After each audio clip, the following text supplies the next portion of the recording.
Hello guys. आज का हमारा टॉपिक ग्रेविटेशन है। आइए हम इसको समझते हैं कि ग्रेविटेशन है क्या। सर आइजैक न्यूटन ने एक लॉ दिया था जिसका नाम है यूनिवर्सल लॉ ऑफ ग्रेविटेशन। आइए हम उसको समझते हैं। न्यूटन ने कहा कि अगर कोई भी दो मासेस है, मान लीजिए एक मास है m1 और दूसरा एक और मास है m2।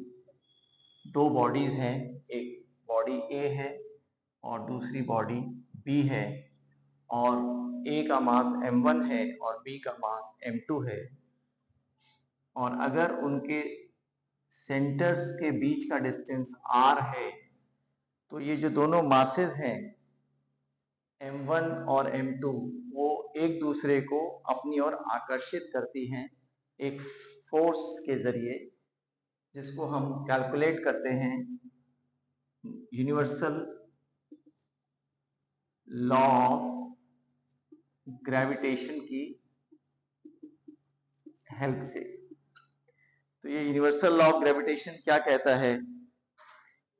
ये कहता है कि the force between two objects with masses m1 and m2, it is directly proportional to the product of the masses. It directly proportional होता है to the product of the masses, and this force between these two masses, it is inversely proportional to the square of the distance between these two masses. तो अगर हम इसको combine करते हैं तो हमें मिलता है कि force is proportional to m1 into m2 upon r square, जहां पे मैंने ये साइन ऑफ प्रोपोर्शनैलिटी को लगाया है। और अगर आप इस साइन ऑफ प्रोपोर्शनैलिटी को हटाते हैं तो हमारे पास एक कांस्टेंट आ जाता है g, कैपिटल G, जिसको मैं वड्डा G कहता हूं, और इसके साथ ही m1 into m2 upon r square. So this is the force with which two bodies A and B with masses m1 and m2 attract each other. So it is force is equal to G m1 into m2 upon r square. आइए देखते हैं कि इस G के units क्या होंगे। तो force आपने देखा कि force is G m1 into m2 upon r square. तो यहां से हम G की वैल्यू निकाल सकते हैं। देखिए क्या होगा अगर आप क्रॉस मल्टीप्लाई करते हैं। So F into R square is equal to G m1 into m2। Right students?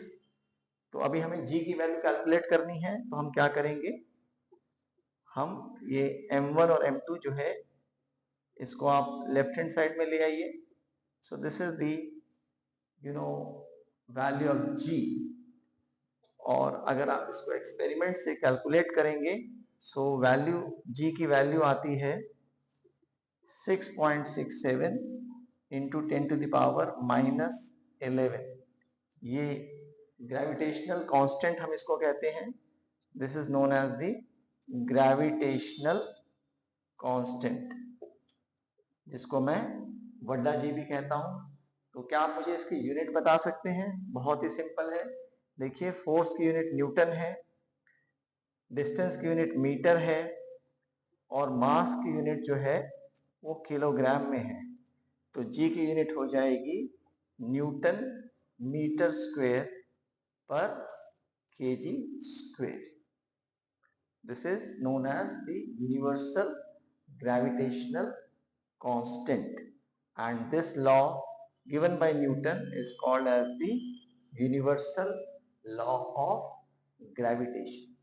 तो सीखते रहिए, जीतते रहिए, क्योंकि जीतेंगे सीखेंगे नहीं तो जीतेंगे कैसे।